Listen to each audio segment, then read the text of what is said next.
Amigos y amigas, sean muy bienvenidos a otro viaje por los senderos y el polvo de nuestro profundo interior. Es un placer inefable compartir con ustedes estas historias que a veces parecen sacadas de un tiempo que ya no existe, pero que laten con la verdad y la fibra de un pueblo que forjó esta tierra. Si la vida en el campo, con sus desafíos y su rústica belleza, te llega al corazón, y si tú, como yo, valoras las narrativas que hablan de superación y misterio, entonces acércate. Toma asiento y siéntete como en casa. Y para que más de estas prosas antiguas y llenas de alma lleguen hasta ustedes, no olviden dejar ese generoso me gusta y suscribirse al canal. Así nos aseguramos de que esta hoguera de relatos nunca se apague. Ahora respiren hondo, porque el polvo del tiempo está a punto de levantarse. Corría el año 1937. El sol de la región de Goiás, implacable y de un amarillo pálido, caía a plomo sobre la hacienda Barranco Alto, castigando la tierra ya reseca de Sebastián. El ganado flaco, con los huesos casi saltando, pastaba en una hierba rala, más marrón que verde. El olor a tierra seca, a sudor y a desesperación parecía impregnar cada rincón de aquel pedazo de tierra.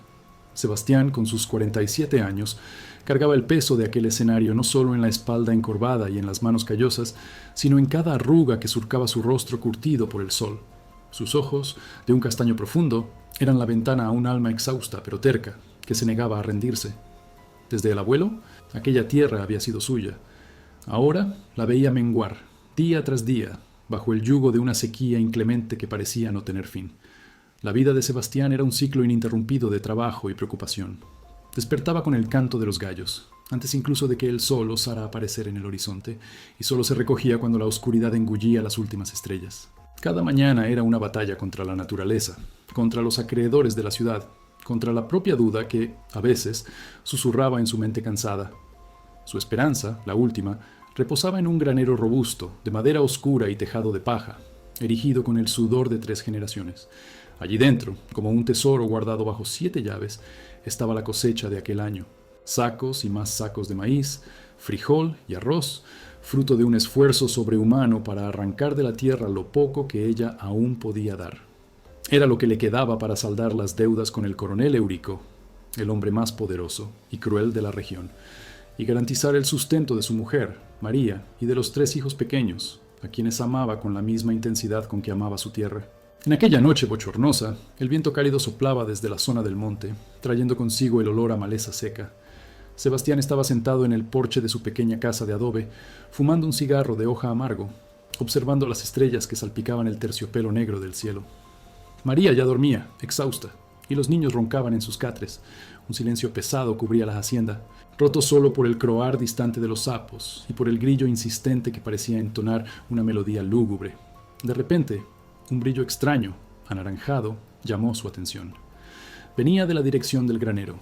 Un escalofrío recorrió la espalda de Sebastián, helándolo por dentro incluso con el calor de la noche. Soltó el cigarro, que cayó al suelo, aún encendido. El brillo aumentó, y un fuerte olor a humo, acre y seco, invadió sus fosas nasales. El corazón se le disparó en el pecho. No era posible. Él había revisado todo antes de acostarse, había cerrado el granero con el candado oxidado, asegurándose de que ningún resquicio de luz o calor pudiera iniciar una tragedia. Pero el brillo se intensificaba, dibujando un contorno aterrador contra la oscuridad. Sebastián se levantó de un salto, los músculos doloridos ignorando la fatiga, y corrió. Corrió como nunca antes, cada paso martillando el suelo, la adrenalina pulsando en sus venas. El granero, su esperanza, su todo.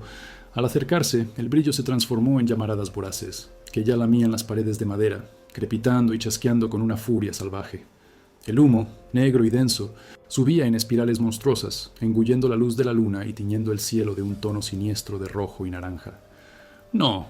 ¡Por los cielos, no!», gritó, la voz ronca, casi inaudible contra el ruido infernal del fuego que ganaba fuerza a cada segundo. María, despertada por el ruido y el resplandor, salió corriendo de la casa, con los hijos somnolientos agarrados a sus piernas, los ojos desorbitados de terror. Sebastián lo intentó con cubos de agua sacados del pozo, con paños mojados, con las propias manos desarmadas contra la furia del infierno. Las llamas, sin embargo, eran demasiado altas, demasiado fuertes. Las maderas secas del granero, el maíz guardado, el heno en el rincón, todo se convirtió en combustible para la pira gigantesca. El calor era insoportable, el aire irrespirable. Tosía, los pulmones le ardían, Los ojos le lagrimeaban y se le nublaban a causa del humo espeso. Fue entonces, en medio de aquel caos de fuego y humo, cuando sucedió. Un segundo fugaz, una hendidura en la cortina de humo oscuro. Sebastián juró haber visto, en el corazón del incendio, donde las llamas eran más intensas, una silueta, pequeña, casi infantil, envuelta en un halo distorsionado de calor y luz. No era un espejismo de la desesperación, estaba seguro. La figura parecía extender la mano, un gesto de súplica, y sus labios parecían moverse en un intento mudo de llamarlo. ¿Un nombre? ¿Una advertencia? ¿Qué era aquello? El terror heló a Sebastián más profundamente que cualquier brisa. La imagen quedó grabada en su mente. El bulto desapareció tan rápidamente como surgió, engullido de nuevo por la negrura del humo y por el rojo alucinante del fuego. Se tambaleó hacia atrás, los ojos fijos en el punto donde la figura había estado, su cerebro tratando de procesar lo inexplicable. La tragedia de su cosecha, de su granero, de su esperanza, ahora se mezclaba con un pavor sobrenatural. ¿Quién era aquel? ¿Un ángel? ¿Un demonio? ¿O sería el alma de alguien, atrapada allí, intentando comunicar una verdad terrible? El granero se rindió con un gemido angustioso. El tejado se derrumbó, las paredes se desplomaron, y una nube de brasas y cenizas voló por el aire, como una lluvia de estrellas moribundas. De pie, a una distancia segura, Sebastián asistía al espectáculo macabro de la destrucción, los hombros encorvados, las lágrimas mezcladas con el hollín escurriéndole por el rostro.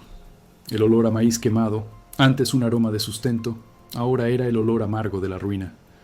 María lloraba bajito, los hijos aferrados a ella, sin entender la dimensión de aquella desgracia. El incendio, que él jamás imaginaría que fuera intencional, se lo había llevado todo, lo poco que tenía, la poca esperanza que le quedaba. Las deudas con el coronel Eurico, que ya eran grandes, ahora parecían un abismo insuperable. ¿Cómo se levantaría esta vez? ¿Cómo miraría a su familia y diría que todo estaría bien, cuando su mundo se había vuelto cenizas en una sola noche? El peso del mundo y ahora el misterio de aquel bulto lo aplastaban. ¿De qué ciudad están viendo esta historia? Sea de donde sea, sientan el calor de aquella noche, la desesperación del hombre que vio su todo consumirse. Sebastián se arrodilló en el suelo caliente, las manos en la tierra mojada por sus propias lágrimas. Todo estaba perdido. Aquel fuego no era solo un accidente. Él lo sentía. Había algo más, algo que el bulto había intentado mostrar. ¿Pero qué? La noche avanzaba y el brillo de las brasas menguaba, revelando la silueta de una tierra devastada. Sin embargo, por mucho que la oscuridad de la desesperanza intentara engullir a Sebastián, el brillo insistente de una pequeña caja de madera, parcialmente carbonizada, pero aún intacta, comenzaba a despuntar en medio de los escombros aún humeantes del granero. Era el fuego, con su furia destructiva, quien ahora sacaba a la luz un secreto que, él presentía, cambiaría para siempre el destino de la Barranco Alto y de todos los que allí vivían. La tragedia acababa de comenzar, pero la búsqueda de una verdad antigua y peligrosa parecía haber sido inaugurada por aquella llama asesina. La madrugada llegó trayendo consigo el frío húmedo del rocío y el olor nauseabundo de la destrucción. Las brasas del granero, antes un infierno de colores y calor, ahora se resumían a puntos rojizos que se empeñaban en parpadear en la oscuridad, como ojos cansados de una fiera herida de muerte. Sebastián pasó la noche en vela, sentado en un tocón de madera, los ojos fijos en la ruina humeante. María, con los niños acurrucados junto a sí dentro de la casa, de donde venían sollozos ahogados, intentaba descansar, pero el sonido del crepitar moribundo de las brasas parecía resonar en su alma. Con los primeros rayos de sol, que surgieron perezosos y pálidos, pintando el cielo de un rosa gris descolorido, Sebastián se levantó. El cuerpo le dolía en cada articulación, pero el dolor en el pecho era mucho mayor. Se acercó a lo que restaba del granero. Las paredes se habían convertido en pilas de tablas carbonizadas. El tejado se había desmoronado, y la esperanza de un año de trabajo se había vuelto una pila de cenizas y granos tostados. El olor a carbón, fuerte y amargo, se adhería a su piel, a su cabello, a su alma. Comenzó a remover los escombros con un trozo de madera, más por un instinto ciego de quien no acepta la pérdida total, que por una expectativa real de encontrar algo útil. Cada movimiento era un lamento mudo. Allí estaba el maíz que se convertiría en gachas para los niños. Allí, el frijol que sería la base de todas las comidas. Allí, la promesa de saldar las deudas. Todo se había ido. De repente, la punta del trozo de palo golpeó algo sólido y diferente del resto. Sebastián se agachó, apartando las cenizas con las manos sucias y callosas. Era la tal caja, pequeña, de madera oscura, con los bordes un tanto carbonizados pero aún íntegra. Estaba en lo que sería el rincón más protegido del granero, debajo de una viga que, por suerte, no se derrumbó por completo sobre ella. El corazón de Sebastián dio un salto extraño. La caja, que él ni recordaba haber visto allí antes, parecía pulsar con una energía contenida, llamándolo. Era pequeña, quizás del tamaño de 2 palmas de mano juntas, y pesaba menos de lo que se podría imaginar. Con los dedos temblorosos, intentó abrirla. El cierre, de metal oxidado, estaba atascado. Con un poco más de fuerza y un chasquido sordo, la caja cedió. Dentro, envueltos en un viejo paño de lino, casi intacto, había un pequeño fajo de cartas amarillentas por el tiempo, atadas con una cinta descolorida, un medallón de plata ennegrecida y una fotografía antigua, descolorida y casi irreconocible, pero que parecía retratar a una muchacha muy joven, de ojos grandes y tristes. Sebastián sacó el fajo de cartas. La caligrafía, menuda y elegante, era de su abuela materna, que había muerto cuando él aún era niño. Reconocía las letras. Eran cartas de amor intercambiadas entre ella y su abuelo, en tiempos que él solo conocía por las historias contadas alrededor de la hoguera. Pero había una carta en medio, diferente, sin sobre, con la letra más vacilante, casi ilegible en algunos puntos. Empezó a leer, los ojos entrecerrados a la luz tenue de la mañana. La carta hablaba de un secreto, de un tesoro, no de oro o plata, sino de tierra, de un pedazo de terreno que, por derecho, pertenecía a la familia, pero que había sido tomado por maniobras y engaños del padre del coronel Eurico, el difunto coronel Alfonso. La abuela de Sebastián, en sus últimos años, había reunido pruebas, testimonios, pequeños mapas dibujados a mano que indicaban la verdadera linde de tierras. Ella lo había guardado todo allí, en aquel granero, confiando en que un día la verdad saldría a la luz. La carta terminaba con un ruego: que Dios ilumine a quien encuentre estas palabras y le dé el valor de luchar por lo que es nuestro, y que el fuego purifique las almas y revele lo que está oculto. ¡Horrors! Sebastián sintió un escalofrío. Que el fuego purifique las almas y revele lo que está oculto. Las palabras parecían un eco distante de la visión que había tenido la noche anterior. El bulto en el humo extendiendo la mano, el intento mudo de llamarlo. ¿Sería aquella la señal? ¿Aquella la advertencia? ¿El mensaje que el fuego, en su brutalidad, había intentado entregar? Por un instante, sintió una profunda resistencia. ¿De qué serviría todo aquello ahora? El granero estaba en cenizas, su cosecha perdida. La deuda con Eurico se agigantaba como una montaña infranqueable. ¿Luchar contra el coronel, un hombre que tenía la ley en el bolsillo y a los capangas en la puerta? Era una locura. Era una carga más sobre sus hombros ya tan cansados. Que su abuela lo perdonara. Pero él no tenía más fuerzas para luchar por tierras perdidas. La supervivencia de su familia era su única batalla ahora. María, con el rostro hinchado de tanto llorar, se acercó, los niños pequeños agarrados a sus faldas. Miró la caja y las cartas en las manos de Sebastián. ¿Qué es eso, mi viejo? ¿Más desgracia? La voz de ella era un susurro de desesperación. Él negó con la cabeza, sin responder, los ojos fijos en los papeles. Un nuevo peso, un nuevo desafío se abría ante él. Apenas el sol estaba en su cenit y las primeras visitas comenzaron a llegar.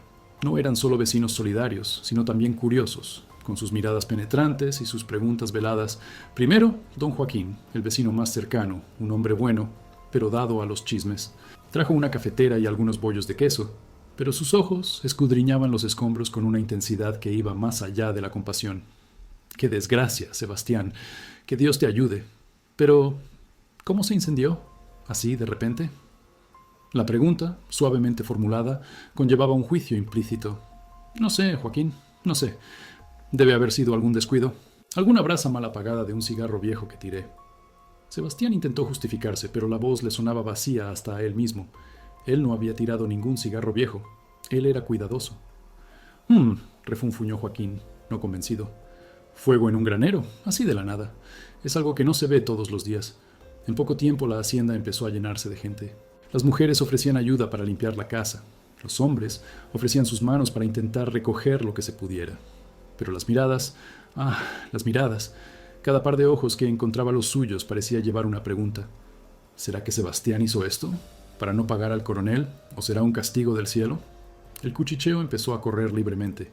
El granero se incendió justo ahora que Sebastián estaba enredado con el coronel Eurico. Qué coincidencia, ¿no? Dicen que andaba muy nervioso últimamente. Le había prometido al coronel que pagaría la deuda con la cosecha y ahora, sin cosecha. Y la mujer, pobrecita, con los niños. ¿Habrá pensado en eso? Sebastián sentía el peso de cada palabra no dicha, de cada mirada desconfiada. Aquel era el juicio de la sociedad del interior, implacable y rápido, más veloz que cualquier tribunal. Él, un hombre íntegro, de trabajo, siempre honrado, ahora era visto como un desesperado capaz de prender fuego a su propia esperanza. La mancha de la desconfianza empezaba a pegarse a su nombre, más ardiente que las brasas del granero. A mediodía, la imponente figura del coronel Eurico apareció en el horizonte, montado en su caballo negro, acompañado por 2 de sus capangas. Eurico era un hombre grande, de vientre prominente y ojos pequeños y crueles. Su rostro, marcado por el sol y la prepotencia, lucía una sonrisa que nunca alcanzaba los ojos. Se detuvo a pocos metros de los escombros, sin bajar del caballo, observando a Sebastián con un aire de superioridad burlona. Vaya, vaya, Sebastián, qué desgracia le ha ocurrido por aquí. Me enteré de su incidente en el granero. La palabra incidente fue dicha con un tono de ironía mordaz. Qué pena. Justo ahora que su deuda estaba por vencer. ¿Cómo va a hacerme para pagarme, mi querido? Sebastián sintió la sangre hervir. Sabía que Eurico no sentía pena alguna. Aquello era una declaración de guerra. Pagaré, coronel, con lo que tenga. Y si no alcanza, ya encontraré la manera. Pero no me quedaré debiendo. La voz de Sebastián era un gruñido, cargada de ira y humillación. Eurico rió, una risa seca y sin alegría. ¿Encontrar la manera? Vaya, Sebastián, usted ya no tiene nada más que esta tierra seca y una familia que alimentar. ¿Sabe lo que yo creo? Creo que necesita una lección, para aprender a no jugar con la paciencia de quien puede aplastarlo como un grano de maíz seco. Bajó del caballo y se acercó, sus capangas justo detrás. Tengo una propuesta para usted. Ya que no tiene cómo pagarme, yo le compro esta tierra, por el precio que yo quiera, claro. ¿Y la deuda? La saldamos. Así se libra de un peso. El corazón de Sebastián se heló. ¿Venderla a Barranco Alto? ¿Su herencia? ¿El sudor de su gente? Era como arrancarle un pedazo de su alma. No, esta tierra no está en venta, coronel. Eurico sonrió, una sonrisa que prometía dolor. No está, ¿eh? Veremos. Su deuda está por vencer, y ahora no tiene ni un centavo. O me paga en 3 días, o vengo y tomo lo que es mío por derecho.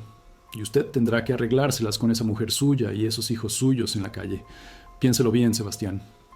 Volvió a montar en el caballo, lanzando una última mirada que decía, está acabado.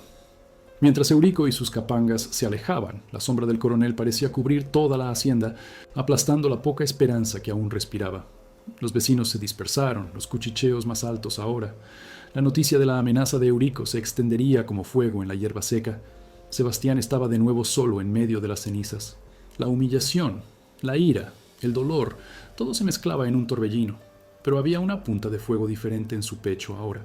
No era el fuego de la desesperación, sino el fuego de la rebeldía. Las palabras de la abuela resonaban en su mente: luchar por lo que es nuestro. Y el bulto en el humo, y aquella caja, la pequeña caja de madera, con sus cartas amarillentas y su medallón ennegrecido, ya no era un estorbo, una distracción. Era una llama que se encendía en medio de las cenizas, una chispa de esperanza y propósito. Sebastián tomó la caja nuevamente, sintiendo el peso de las generaciones en sus manos. Las pruebas, el mapa, el ruego de su abuela. No era por dinero ni por venganza, sino por el honor de su familia y por la verdad de su tierra. Miró al cielo, al sol que ahora brillaba intenso y a las cenizas de su granero. No había otro camino. Él lucharía. Y la clave para esa lucha estaba en las palabras de su abuela, en las memorias guardadas en aquella pequeña caja, un secreto que el fuego, paradójicamente, había preservado para que él, Sebastián, pudiera por fin revelarlo. La amenaza de Eurico, como un cuervo posado en la rama más alta, se cernía sobre la hacienda Barranco Alto. Aquel pedazo de tierra que hasta entonces era solo su sustento, a partir de aquel día se convirtió también en un campo de batalla. Sebastián, al contrario de lo que el coronel esperaba, no se sintió aplastado, sino encendido por una brasa de rabia y determinación. La caja de su abuela, antes una reliquia olvidada, ahora pesaba en sus manos con el valor de un mapa hacia la libertad. Los días que siguieron fueron duros, más duros que el suelo agrietado por la sequía, más ásperos que la harina de yuca rancia. La rutina en el campo, ya una lucha constante, se transformó en una batalla por cada migaja de dignidad. Sebastián despertaba antes del sol, pero no para la labor acostumbrada en el granero ahora en cenizas. Su nuevo ritual matinal era un café fuerte, amargo, colado en el viejo filtro de tela, el olor a coador quemado mezclándose con el aroma a leña en el fogón, un olor que María amaba, pues le recordaba a casa, un recuerdo que ahora parecía querer desvanecerse en el aire. Se sentaba a la mesa rústica, a la luz tenue del candil, con la caja de madera abierta, las cartas y el mapa de su abuela esparcidos ante él. Los documentos eran complejos, la caligrafía antigua de la abuela en algunos puntos casi ilegible, descolorida por el tiempo y la humedad, pequeños mapas dibujados a mano, descripciones de hitos naturales que podían o no existir ya, nombres de testigos ya muertos. Era un rompecabezas que exigía paciencia y un conocimiento profundo de aquellas tierras. Sebastián pasaba horas inclinado, trazando líneas imaginarias en el aire, intentando conectar las palabras de la abuela con la realidad de su propiedad, buscando la verdad escondida entre líneas de un pasado casi olvidado. María, con la sabiduría silenciosa de quien ya ha enfrentado muchas sequías en la vida, lo observaba de lejos. Sus gestos eran mínimos, pero llenos de cariño. Un vaso de agua fresca traído de la tinaja, un pan de maíz aún caliente puesto al lado de las cartas, una caricia discreta en la nuca mientras él estaba absorto. «Mi viejo, tenemos que comer. Deja esto un poco de lado», decía ella, la voz mansa, pero con la preocupación marcando cada sílaba.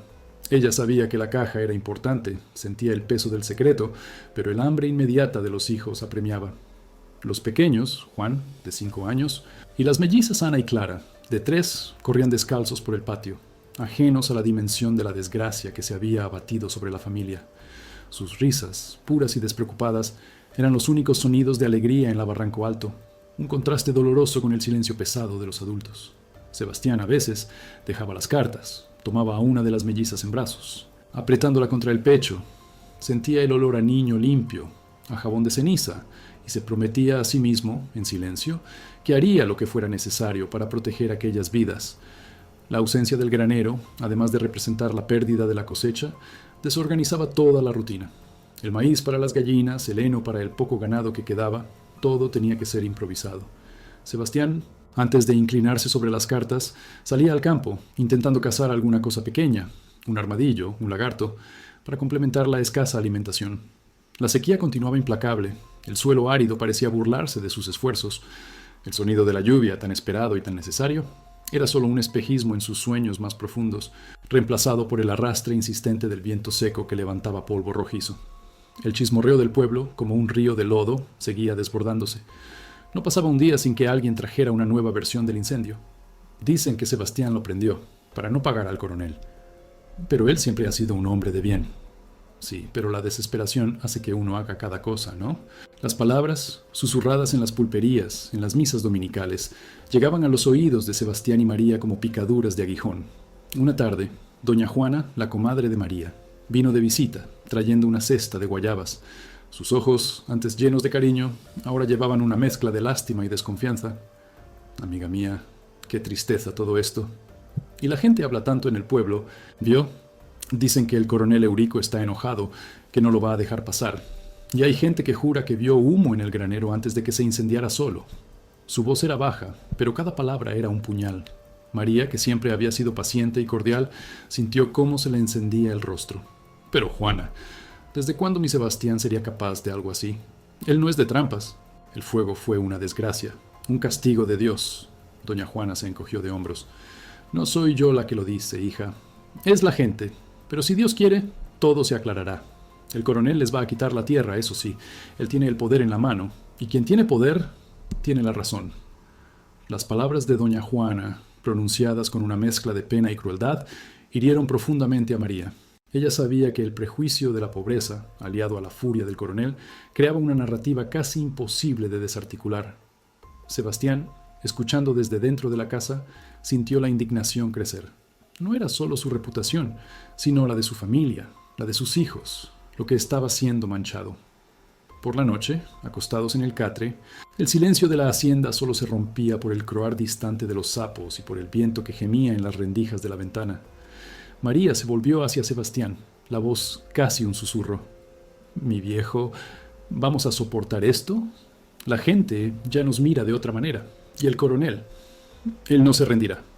Sebastián abrazó a su esposa, sintiendo el calor de su cuerpo contra el suyo. El olor a tierra y humo que él traía del día se mezclaba con el olor dulzón a hierba aromática que María usaba para perfumar las sábanas. «Sí, María, lo soportaremos. Y la gente tendrá que tragarse la verdad. No permitiré que él nos quite la tierra. No permitiré que nos aplaste. Él no le había contado a María todos los detalles de la caja, solo que eran papeles antiguos, de la abuela, que quizás podrían ayudar a aclarar algo. No quería darle falsas esperanzas, ni asustarla con la dimensión del desafío de enfrentar al coronel Eurico con un puñado de cartas viejas. Pero cada día, cada noche pasada inclinado sobre aquellos documentos, la certeza de que allí estaba la clave para la justicia se solidificaba en su corazón. Los días se arrastraban, pesados y llenos de una tensión invisible. La escasez de comida se hacía cada vez más evidente. Los niños, a veces, pedían algo que él no podía dar. María, con creatividad y sacrificio, transformaba lo poco que tenían en comidas que intentaban engañar al hambre. Su rostro, antes sereno, ahora mostraba las marcas de la preocupación constante, los ojos siempre cansados. Sebastián guardaba las cartas y el medallón con un celo casi religioso, escondidos debajo del suelo suelto del cuarto. Sentía que aquellos objetos eran más que simples papeles y un pedazo de metal. Eran la voz de su abuela desde el más allá, el legado de una mujer que no se doblegó ante la injusticia. La presión del coronel Eurico, por otro lado, crecía cada día. Recados bruscos eran enviados a través de los capangas, amenazas veladas de que el plazo se estaba agotando y que el coronel no era hombre de bromas. Con cada caballo que se acercaba a la hacienda, María se sobresaltaba. Los hijos corrían a la casa, asustados. Sebastián sabía que no podía posponerlo más. El tiempo era corto. Había encontrado un pasaje en los escritos de su abuela que hablaba de un antiguo notario en el pueblo vecino, un hombre llamado Benedicto, que podría haber guardado una copia de los documentos originales, o que al menos sería un conocedor de las transacciones de tierras de la época. Era una oportunidad remota, un tiro en la oscuridad, pero era la única que tenía. Aquella noche, después de que la familia se retirara, Sebastián se sentó de nuevo con las cartas. La luz titilante del candil danzaba sobre las palabras amarillentas, revelando en cada lectura un nuevo detalle, una nueva pista. Había vencido la resistencia inicial, la desesperanza. Ahora, la llama de la lucha ardía fuerte en su pecho. María dormía, exhausta, pero él sintió la necesidad de compartir con ella la decisión que había tomado. «María», susurró, acariciándole el cabello. Ella despertó, los ojos pesados. «Mañana temprano iré al pueblo vecino. Buscaré al notario Benedicto, tu abuela. Ella dejó un camino, y yo lo seguiré». María, con la voz ahogada, solo le apretó la mano. No había alegría en su expresión, sino una resignación mezclada con la tenue esperanza de que, quizás, la lucha no fuera en vano. El pueblo, con sus rumores y su gente desconfiada, era un riesgo. El coronel tenía ojos y oídos en todas partes, pero Sebastián no veía otra salida. Sabía que estaba a punto de pisar un terreno peligroso, de remover heridas antiguas que el poder intentaba mantener ocultas. Pero el fuego, que se había llevado su granero, también había encendido en él el valor para buscar la verdad, sin importar el costo. El sol aún no había besado el horizonte cuando Sebastián partió. María lo acompañó hasta el corral, donde su viejo caballo alazán, llamado Trueno, esperaba, la cabeza baja, los flancos flacos atestiguando la dureza de los tiempos. En el silencio de la madrugada, solo el sonido de los arreos y el fuerte olor a sudor y cuero viejo llenaban el aire. María, con los ojos llorosos, le entregó un atado con pan de maíz y panela, el único sustento para la larga jornada. «Cuídate, mi viejo», susurró, la voz entrecortada. «El coronel tiene ojos por todas partes». Sebastián le tomó las manos, callosas como las suyas, pero suaves de tanto amasar pan y abrigar a los hijos. En aquel apretón se transmitieron el uno al otro toda la fuerza y todo el miedo que sentían. Era un lazo inquebrantable, forjado en años de trabajo, de compartir alegrías y tristezas, de secretos murmurados bajo la luz de la luna. Él sabía que María era su roca, su puerto seguro en medio de la tormenta que se avecinaba. El amor entre ellos no necesitaba grandes declaraciones. Estaba allí, en la preocupación de ella, en la mirada de él. Si están sintiendo la profundidad de este lazo, de este amor que resiste a todo, les pido, dejen su me gusta. Así, sabemos que esta llama de historias antiguas sigue calentando corazones. Sebastián montó en Trueno, sintiendo el aire frío de la mañana en el rostro. La caja con los documentos de la abuela estaba bien guardada en la mochila, apretada junto a su cuerpo. Cada paso del caballo en el camino de tierra batida era un sonido amortiguado, una promesa. El camino hacia el pueblo vecino, Paso del Cedro, era largo y polvoriento, cortando el campo seco, pasando por barrancos y pequeñas aldeas donde la vida parecía suspendida en el tiempo. Veía los pocos cultivos que aún resistían la sequía, las casitas de adobe, los niños jugando descalzos en el polvo, los ojos curiosos de los habitantes siguiendo su paso. La vida era dura para todos, pero él sentía que la suya estaba a punto de convertirse en un infierno o un renacimiento. ¿Podrían vivir en esa época, amigos míos? Con toda esa incertidumbre, con la ley del más fuerte valiendo más que la justicia. Llegó a Paso del Cedro al final de la tarde, exhausto y empolvado. El pueblo era un poco más grande que su aldea, con algunas casas de mampostería y un movimiento más intenso. El olor a humo de cigarro y a alambique se mezclaba con el aroma a carne asada y café. Preguntó por Benedicto, el notario, y fue guiado a una casita modesta, en la parte trasera de la iglesia. Benedicto era un hombre menudo, con gafas en la punta de la nariz y mirada astuta, con las manos manchadas de tinta y una pila de papeles en su mesa. Debía tener 70 y tantos años, y el tiempo parecía haber dejado marcas profundas en su rostro, pero la mente era afilada como una navaja. Sebastián se presentó, el corazón latiéndole fuerte, y entregó las cartas de su abuela. El viejo notario leyó los papeles con un interés creciente, los ojos recorriendo las líneas con una rapidez impresionante. Una sonrisa casi imperceptible surgió en sus labios finos. Ah, sí, doña Eulalia, una mujer de fibra. La recuerdo bien. Y al coronel Alfonso, su padre, Sebastián, un hombre, digamos, con una gran capacidad para reinterpretar los límites de tierras. Sebastián sintió una punzada de esperanza. ¿Usted recuerda todo eso? Benedicto se quitó las gafas, limpiando los cristales con un trozo de tela. Recuerdo cada palmo de tierra por aquí, mi querido, y cada documento que pasó por estas manos mías. Doña Eulalia me buscó, sí, antes de partir. Estaba reuniendo pruebas, decía ella, para asegurar que la verdad no muriera con ella. La ayudé en lo que pude. Guardé copias de algunos mapas y escrituras antiguas.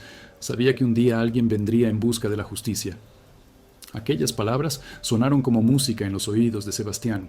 El elemento transformador, la pequeña caja de madera quemada, había cumplido su promesa. La verdad existía. Había un camino. Benedicto pasó la noche buscando en sus archivos empolvados, sacando libros y carpetas antiguas. Finalmente, con una sonrisa victoriosa, encontró una carpeta amarillenta con el nombre de Eulalia marcado en la cubierta. Dentro había copias de documentos de compraventa, algunos mapas oficiales de la época, y una carta firmada por testigos, comprobando que parte de las tierras que el coronel Alfonso había adquirido de su abuelo eran, en realidad, un préstamo de uso y no una venta.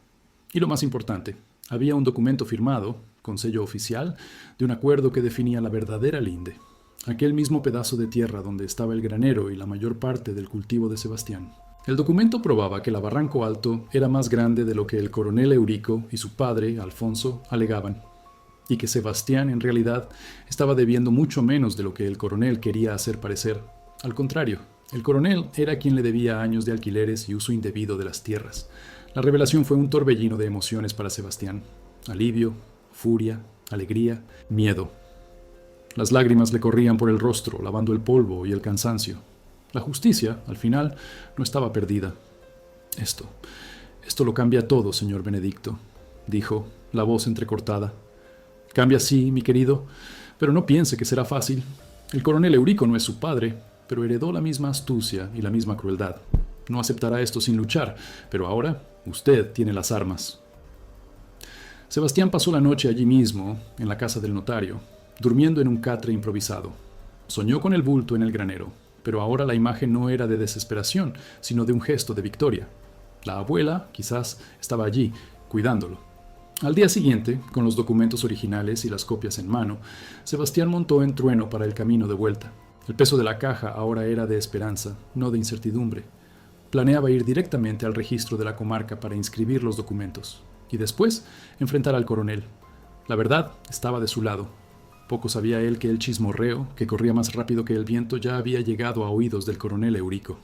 Uno de sus capangas, un sujeto disimulado llamado Pepe Pequeño, tenía un hermano en Paso del Cedro y había visto a Sebastián entrar en la casa del notario Benedicto. La noticia, distorsionada y cargada de malicia, llegó a Eurico como un rayo en cielo azul. «Coronel, Sebastián fue a Paso del Cedro. Dicen que estaba con el viejo Benedicto, el notario, revolviendo papeles viejos. Tiene algo que ver con la tierra, coronel». Pepe Pequeño, jadeando, entregó la información.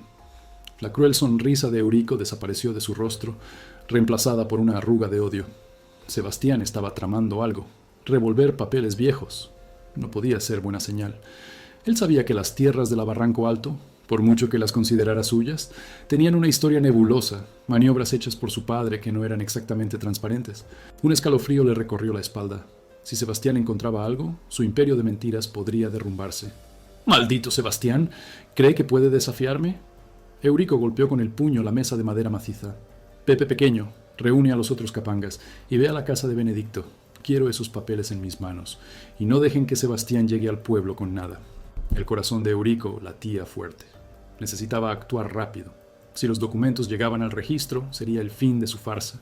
Si Sebastián contaba la verdad, su nombre, su poder, todo sería manchado. No podía permitirlo. No podía dejar que un simple hacendado sin bienes ni fortuna le quitara lo que su padre había construido, por las buenas o por las malas. La amenaza era real, inminente. Mientras Sebastián galopaba de vuelta a su hacienda, el pecho lleno de una esperanza renovada, los capangas del coronel Eurico ya estaban en camino. El cerco se estaba cerrando.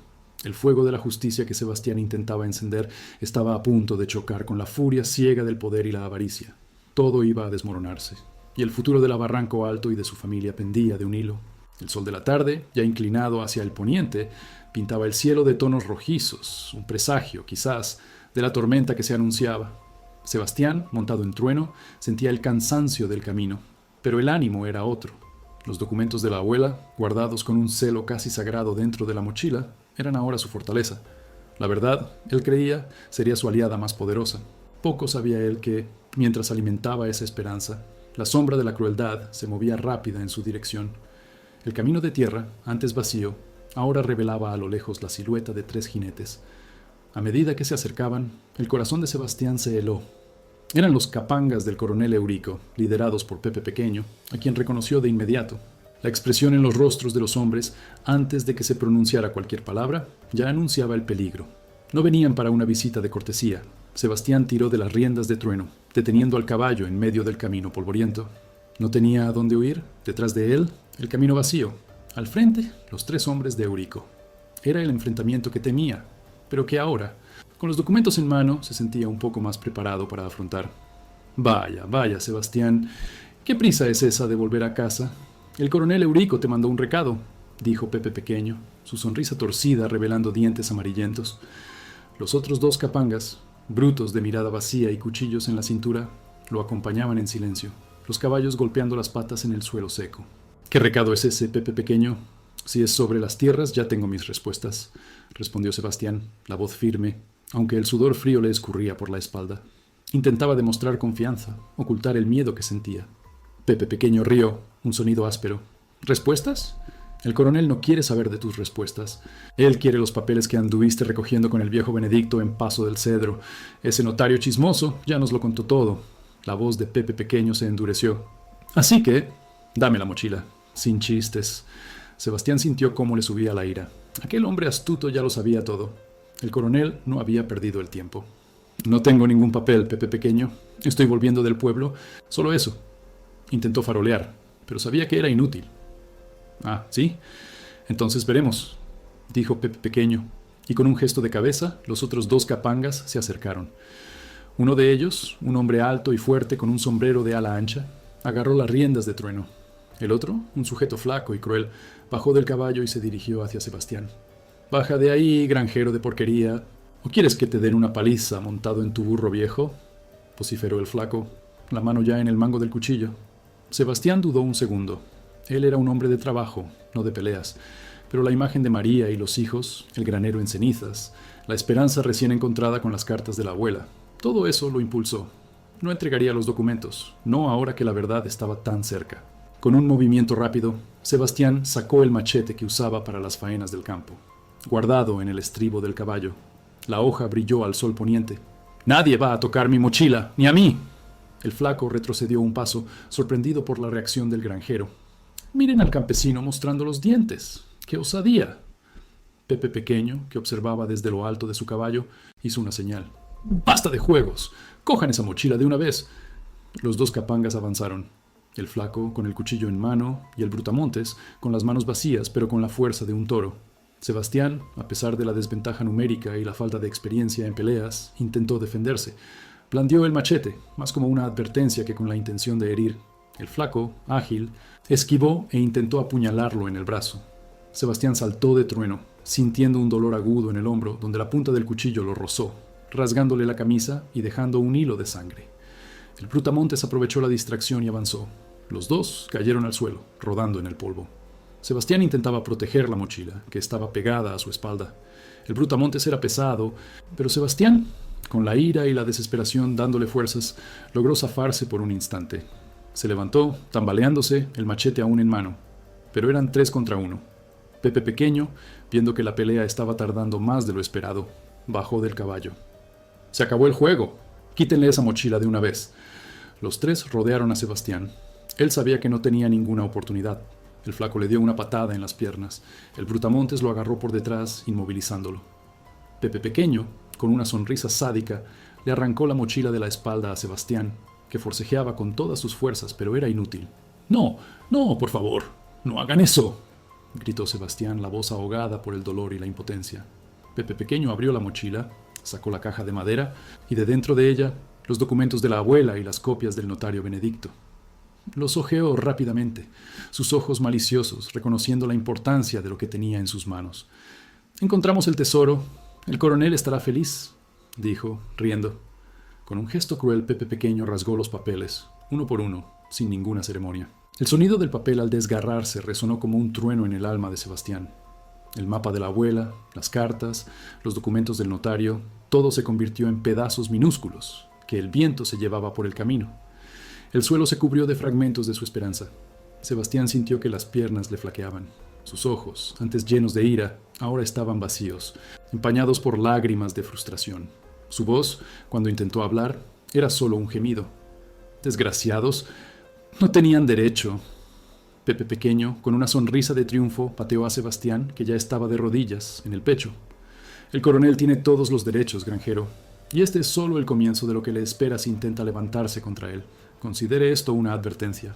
Los capangas, satisfechos con el trabajo sucio, montaron en sus caballos y partieron, dejando a Sebastián allí, solo, postrado en el polvo del camino, en medio de los pedazos de su verdad. El sol ya se había puesto, y las primeras estrellas comenzaban a salpicar el cielo, indiferentes a la tragedia humana que acababa de desarrollarse. El dolor en el hombro, el cuerpo molido por la paliza, la desesperación de haberlo perdido todo de nuevo, todo eso lo aplastaba. Intentó juntar los pedazos de los documentos, pero eran solo fragmentos sin sentido, pulverizados por la ira del enemigo. Su esperanza, el camino que su abuela había trazado, ahora no era más que confeti en el suelo. Apoyó la cabeza en la tierra, sintiendo la frialdad del anochecer. María, los hijos, ¿cómo volvería a casa? ¿Cómo la miraría a los ojos y le diría que había perdido? ¿Que la verdad que él había jurado traer ahora estaba esparcida por los 4 vientos? Con un esfuerzo sobrehumano, Sebastián logró levantarse. Trueno, asustado por la pelea, había huido y ahora pastaba un poco más adelante, observándolo con ojos grandes y tristes. Se tambaleó hasta el caballo, montó con dificultad, sintiendo cada músculo del cuerpo protestar. El camino de regreso era ahora una tortura. Llegó a Barranco Alto ya entrada la noche.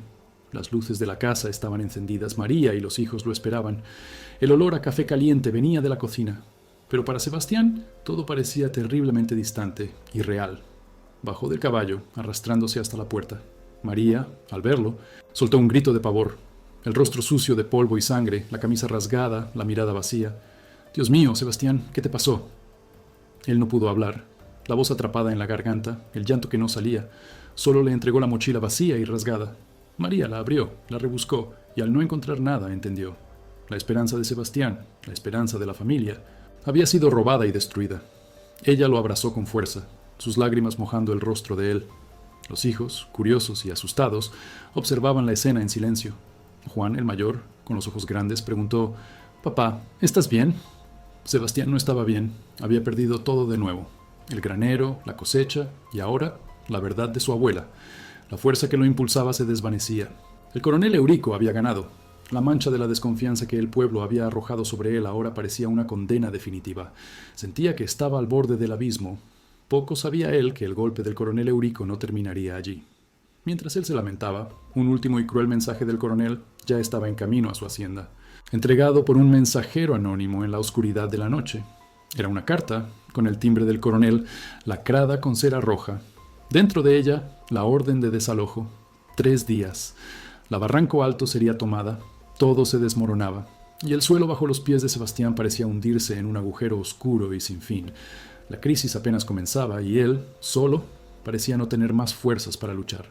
La noche que siguió a la paliza y a la pérdida de los documentos fue la más larga y oscura en la vida de Sebastián. María lo ayudó a limpiar las heridas. El dolor físico era una espina en su carne, pero el dolor del alma era un abismo. Apenas pudo tocar la comida que ella le ofreció, con el sabor a cenizas y derrota en la boca. Los hijos, sintiendo la pesada tristeza en el aire, se quedaron callados, observando a su padre con ojos llenos de aprehensión. Al día siguiente, apenas despuntó el sol, un caballo relinchó en el patio. Un mensajero del coronel Eurico, un sujeto nuevo, de cara cerrada, entregó a María un sobre lacrado con cera roja. María, con las manos temblorosas, lo abrió. Era la orden de desalojo. 3 días. La Barranco Alto sería tomada. Un nudo se formó en la garganta de María y ella sintió que el suelo desaparecía bajo sus pies. Sebastián, Dios mío, nos va a echar de aquí, María murmuró, la voz casi inaudible, entregándole el papel a Sebastián, que lo leyó con los ojos vacíos. Él sabía que vendría, pero la concreción de la amenaza era un golpe final, un hachazo en lo que quedaba de su esperanza. No tenemos a dónde ir, continuó ella, las lágrimas corriéndole por el rostro. ¿A dónde iremos con los niños? ¿A dónde? Sebastián se levantó, sus músculos doloridos protestando. Miró la orden de desalojo, luego a su esposa y a sus hijos, que ahora lloraban bajito, sintiendo el peso de la desgracia. Su mirada se detuvo en la puerta que conducía al cuarto. Debajo del entablado, en la vieja madera suelta, todavía estaba el medallón de la abuela. Era lo único que quedaba de la caja. Con un súbito ímpetu, se arrodilló, apartó la tabla suelta y tomó el medallón.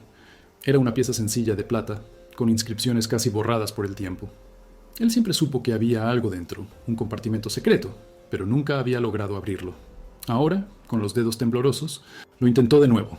El medallón parecía resistirse, pero Sebastián, con la fuerza de la desesperación, forzó una pequeña protuberancia en el lateral. Con un clic suave, casi inaudible, la pieza se abrió. Dentro, envuelto en un minúsculo trozo de seda, había un pergamino. No era grande como los documentos robados, sino un papel fino, doblado varias veces, y con una caligrafía aún más menuda que las cartas de la abuela. Sebastián lo desdobló con las manos temblorosas. Era un documento firmado por su bisabuelo, por el coronel Alfonso, padre del actual coronel Eurico, y por 3 testigos, sellado con un sello oficial de la corona, fechado en 1878. No era un mapa ni una carta, era un adendum al contrato original de cesión de tierras, un acuerdo secreto que definía una cláusula crucial. En caso de disputa sobre los límites de la hacienda, un antiguo hito, una piedra grande y singular a orillas del arroyo que cruzaba las tierras, sería el punto de referencia final. Y lo más importante, este adendum determinaba que, en caso de incumplimiento del acuerdo sobre el uso de la tierra por parte de los descendientes del coronel Alfonso, toda la propiedad de la Barranco Alto, incluida la parte que él había prestado y luego tomado indebidamente, regresaría a la posesión total de los herederos de la familia de Sebastián. Y había más. Una pequeña observación con una letra diferente, al pie, casi invisible, de su abuelo. Esa piedra no es la del río. Busca la otra, la que brilla al sol cerca de las higueras viejas. Sebastián releyó las palabras, el corazón a saltos. La verdadera verdad. El último secreto de su abuela, guardado no en las cartas rotas, sino dentro del medallón, el lugar más improbable. Y la pista final, la piedra que brilla al sol, no la del arroyo. De repente, la visión del bulto en el granero, extendiendo la mano, la imagen de aquel pequeño ser que no supo identificar, cobró sentido. Era la abuela, su espíritu, intentando guiar sus manos hacia el último refugio de la justicia. ¡María! ¡María! ¡No estamos perdidos! ¡Mira! La voz de Sebastián era una mezcla de alivio y emoción, la primera vez en días que la oía con un tono de esperanza. Le mostró el pergamino. María, sin entender la caligrafía antigua, pero viendo el brillo en los ojos de su marido, sintió una chispa encenderse en su pecho. Él le explicó, con la voz entrecortada, el significado de aquellas palabras. La piedra que brilla al sol solo podía ser una. Había una piedra grande, de cuarzo, que reflejaba la luz del sol de forma peculiar, escondida en medio de un conjunto de higueras viejas, en un rincón apartado de la propiedad, cerca de donde él juraba que era el límite original. Un lugar que el coronel Eurico nunca se tomó la molestia de inspeccionar, por considerarlo ya suyo. «Necesito ir allí, ahora», dijo Sebastián, ya levantándose. Si esa piedra es el hito, y estoy casi seguro de que lo es, entonces tenemos la prueba. Y el coronel tendrá que tragarse lo que hizo. María, aunque todavía con miedo, sintió la fuerza de Sebastián. Ve, mi viejo, que Dios te acompañe. Sebastián montó en Trueno, sintiendo una renovada energía. Esta vez no había dolor, solo la urgencia de la justicia. Galopó, no hacia el pueblo, sino hacia los confines de su propia hacienda, en busca de la piedra de cuarzo. Apenas había salido, el coronel Eurico, en persona, con un séquito de capangas e incluso el notario del distrito, don Damián, apareció en la Barranco Alto. La hora del desalojo había llegado. Eurico bajó del caballo con una sonrisa victoriosa y cruel. Vaya, María, ¿tu marido no está en casa para despedirse de la propiedad? Qué pena. Hemos venido a tomar lo que es mío por derecho, dijo, extendiendo la orden de desalojo. María, con los hijos agarrados a ella, sintió que el suelo temblaba. Él no lo logrará, coronel. Esta tierra es nuestra. Usted no tiene derecho. Eurico rió. ¿Derecho? ¿Qué derecho, mujer? Su marido intentó engañarme con unos papeles viejos y rotos. Y ahora, sin la cosecha, sin nada, no tiene cómo pagarme. Es la ley. Mientras Eurico hablaba, el notario, un hombre gordo y asustado, comenzó a leer la orden de desalojo en voz alta. Con cada palabra, el corazón de María se encogía. Los capangas de Eurico comenzaron a esparcirse por la propiedad, riendo y pateando las pocas cosas que quedaban. Pero, de repente, un galope frenético. Sebastián, montado en Trueno, apareció en el horizonte, con el rostro sucio de tierra y una sonrisa de victoria. En sus manos balanceaba un objeto, algo que relucía al sol. Era el pergamino del medallón, atado a un pequeño trozo de madera, y en la otra mano, Sebastián sostenía un pedazo de la piedra de cuarzo, que brillaba intensamente. ¡Paren! ¡Paren todos! La voz de Sebastián, fuerte y retumbante, silenció el patio. El coronel Eurico no va a tomar nada. Esta tierra es mía, y tengo la prueba. Eurico, que estaba a punto de entrar en la casa, se dio la vuelta, con la sonrisa congelada en el rostro. ¿Qué payasada es esa, Sebastián? Usted ya no tiene nada. Sus papeles fueron rasgados. Los papeles de la abuela sí, pero no la verdadera prueba. Miren aquí. Sebastián bajó del caballo y corrió hasta el notario Damián. Lea esto, don Damián, lea este adendum, y mire esta piedra. Esta es la que brilla al sol, el hito que mi bisabuelo y su padre, coronel Alfonso, firmaron como prueba del límite. El notario, que era un hombre de leyes, aunque miedoso, tomó el pergamino y comenzó a leerlo. Sus ojos se abrieron de par en par. La letra antigua, el sello de la corona, la firma de los bisabuelos, el adendum legal que revertía la posesión en caso de desacuerdo, y la mención explícita al hito, la piedra de cuarzo que Sebastián ahora tenía en sus manos. Coronel Eurico, dijo el notario, la voz temblorosa pero firme. Este documento es auténtico, y esta cláusula es incontestable. Las tierras de la Barranco Alto son de Sebastián por derecho, y más. Usted, por haber incumplido el acuerdo de uso, le debe a él una indemnización por todos estos años. El rostro de Eurico se puso blanco, luego rojo de furia. Mentirosos. Esto es una trampa. Quiero ver esa piedra. No existe piedra que brille al sol. Sebastián extendió la piedra de cuarzo, que centelleaba con una belleza casi mágica bajo la luz del sol. Esa piedra está allí, coronel, cerca de las higueras viejas, donde usted nunca se molestó en ir, porque ya consideraba la tierra suya. La revelación cayó como un rayo sobre Eurico. Su imperio de mentiras se estaba desmoronando ante sus ojos. Los capangas, confundidos, miraban al suelo. El chismorreo del pueblo, que antes lo favorecía, ahora se volvería contra él. Don Damián, dijo Sebastián con la voz entrecortada, exijo que el coronel Eurico pague por todo lo que nos hizo, por la deuda que él me obligó a tener, por mi cosecha perdida en el incendio y por el irrespeto a la memoria de mi familia. El notario, ahora más seguro, asintió. Usted tiene todo el derecho, Sebastián. La ley está de su lado, y el coronel Eurico será obligado a cumplir lo que está escrito. La derrota de Eurico era visible en su rostro. El odio en sus ojos era palpable, pero sabía que estaba acorralado. La justicia, una justicia antigua y casi olvidada, finalmente se estaba haciendo. Si sentiste la fuerza de este momento, si vibraste con la victoria de Sebastián y la verdad revelándose, comenta aquí. Justicia por Sebastián. La crisis había pasado, pero el silencio que siguió no era de paz completa. La victoria era dulce, pero el sabor amargo de la lucha y de las pérdidas aún persistía. La Barranco Alto estaba a salvo, la tierra era de Sebastián, y la honorabilidad de su familia restaurada. El coronel Eurico tuvo que pagar la indemnización y las tierras que él usaba indebidamente fueron restituidas a Sebastián. Con el dinero, él pudo reconstruir el granero, comprar nuevas semillas y el ganado volvió a estar gordo. La vida en la Barranco Alto, poco a poco, volvía a encontrar su ritmo. Pero, ¿y ahora? ¿Cómo será el mañana? La verdad había triunfado, pero el fuego del granero y el bulto en el humo aún guardaban secretos. El misterio que rodeaba el incendio, aquella figura infantil, la advertencia muda, todo eso aún necesitaba respuestas. La justicia humana se había cumplido. Pero, ¿la espiritual? El alma de su abuela, ¿qué quería decir realmente? El fin de la crisis marcaba el inicio de una nueva búsqueda, de un entendimiento más profundo sobre los lazos entre el pasado y el presente, y sobre el verdadero significado de aquella noche de fuego que transformó la vida de Sebastián para siempre. El tiempo, que antes se arrastraba como un buey cansado en la era, ahora parecía haber encontrado un nuevo ritmo en la Barranco Alto. Los días que siguieron a la victoria de Sebastián en el tribunal fueron de un alivio casi palpable, como la brisa fresca que llega después de una lluvia fuerte. El coronel Eurico, humillado y derrotado por la ley y la verdad, tuvo que pagar la indemnización debida y devolver las tierras que había usurpado. La mancha de la desconfianza que cubría el nombre de Sebastián comenzó a disiparse, lavada por la certeza de la justicia. Con el dinero de la indemnización, la vida en la hacienda comenzó a florecer de nuevo. No fue un proceso rápido ni fácil. La tierra aún llevaba las cicatrices de la sequía y la memoria del granero en llamas todavía ardía en el alma de Sebastián. Pero ahora tenía las herramientas y la esperanza para reconstruir, y no estaba solo. La comunidad, antes dividida y chismosa, ahora veía a Sebastián con otros ojos, los ojos de quien respeta la fibra y el valor de un hombre honesto que venció a un poderoso.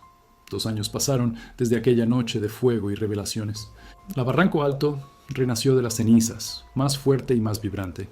El nuevo granero, erigido con madera nueva y tejas de barro, era más que un depósito de granos, era un monumento a la resiliencia de Sebastián y María. Sus paredes olían a madera fresca y a maíz recién cosechado, un aroma de abundancia y de un futuro prometedor. En el patio, las gallinas escarbaban felices y el ganado, ahora gordo y sano, pastaba en la hierba verde que finalmente la lluvia había traído en abundancia. Sebastián ya no era el hombre de mirada pesada y hombros encorvados por la preocupación. Todavía llevaba las marcas de las luchas en sus manos callosas y en las arrugas de su rostro, pero sus ojos brillaban con una luz diferente, la luz de la paz y de la gratitud. La honra de su nombre y de su familia había sido restaurada, y él andaba con la cabeza erguida, respetado por todos. María, su María, floreció como nunca antes. Los gestos de cariño, antes pequeños y furtivos, ahora eran abundantes, regados por la alegría y por la certeza de un mañana.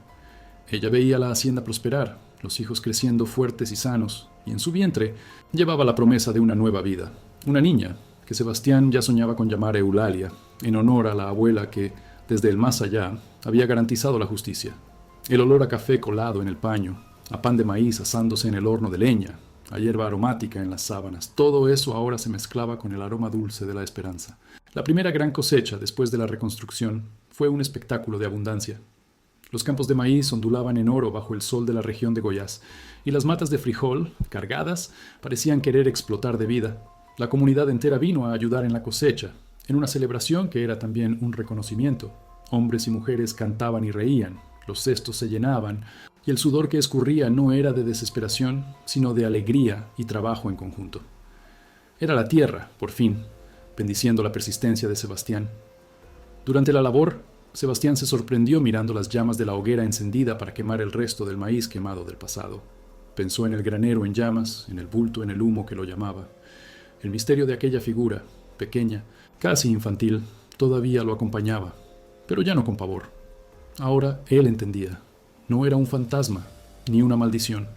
Era la representación de la sabiduría ancestral, de la fuerza de su abuela Eulalia, que a través del fuego purificador había revelado el secreto guardado en el medallón, guiándolo hacia la verdad. El fuego que destruyó también reveló y renació. Una tarde, María sintió los dolores.